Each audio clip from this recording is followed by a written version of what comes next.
Chapter 9.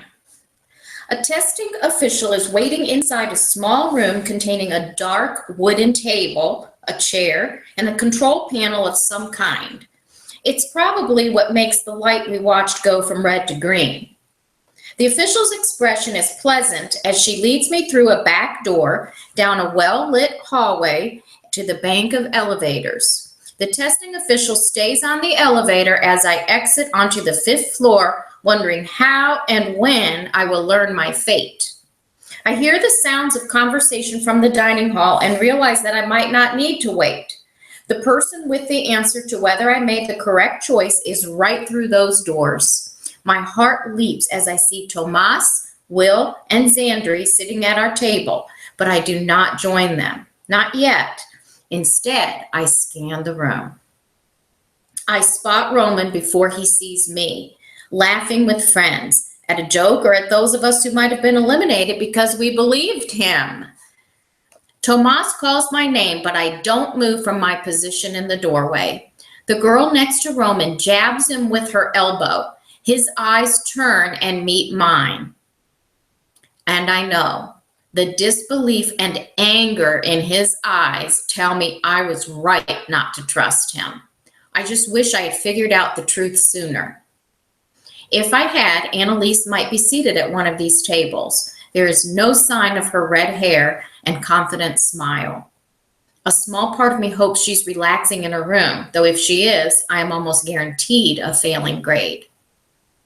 I feel Roman's eyes follow me as I grab a bag of crackers from the snacks on the table and walk across the room to sit with my friends. Tomas, Will, and Xandri tell me about the problems they solved.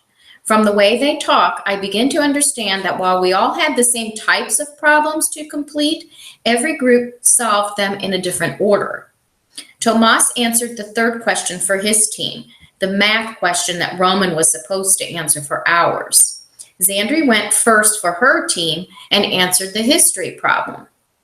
Will went second and was assigned genetics. Everyone from Tomas's group has returned from the exam. Xandri and Will are still waiting for the rest of their teammates to arrive. As I watch the door, they ask which question I was assigned. In a quiet voice, I tell them about my belief in my teammates' betrayal, my decision not to open the door, to leave before answering my question. My friends stare at me. A knot forms in my chest. Will recovers first and says he's impressed I trusted my instincts, that he was glad he never had to make a choice about trusting his teammates since Xandri was the only one who went before him. And of course, he trusted her. Tomas looks at Will for several long moments before saying he's proud that I alerted Brick to my suspicions. Will tells a joke to make me feel better, but I don't. Xandri's wide eyes and trembling lips and the way Tomas frowns when he doesn't think I'm looking remind me that the verdict to this test is still in doubt. There is still a chance that I made a mistake, that I failed. And when Brick appears in the doorway, I am certain I did. My heart drops. Brick had been adamant about following through with his promise. And when he passes my table without a glance, I'm positive he did exactly what he swore to do. Brick solved his question. He knows I was planning on not answering mine. Now I am forced to wonder, did I ruin the chance for all of us to pass this test and continue on? Nicolette arrives full of stories about her teammates. Some were nice. One was pushy and arrogant. Her group made the arrogant boy go last, just in case he got any ideas about messing up the rest for the others. I turn a cracker over in my hands and listen to everyone talk about the personalities of the candidates they were grouped with. Xandri Schutz looks at the door as she watches for her other test teammates to arise. I realize Tomas has fallen silent. He's watching our friends closely. Out of the corner of my eye, I see him looking at me. Does he think I'm paranoid? Maybe I am. Time passes slowly as more candidates arrive looking triumphant or tired. Sometimes both. Eventually, dinner is served, and I force myself to eat. With every bite, I cast a look at Brick, willing him to make eye contact. to give me a sign of the choice he made. As we finish with our meal, a voice over the loudspeaker says, "Phase 3 of testing is now complete. Failing results will be delivered to candidates' rooms within the hour. For those who pass, I wish you a good night's sleep. Preparation for the final phase of testing will begin tomorrow." My friends rise and head for the exit. I pretend to adjust my bag strap and remain seated until Brick walks past. He never even looks in my direction. For the next hour, I watch the clock in my room as the minutes tick past. I hear the sound of someone crying. I flinch as footsteps come near, but no one knocks or opens my door. After the allotted time passes, the hallway grows silent. I know I have passed. I should feel joy, but as I climb into bed, there's only numb fatigue and the hope that I am up to the challenge of whatever tomorrow will bring.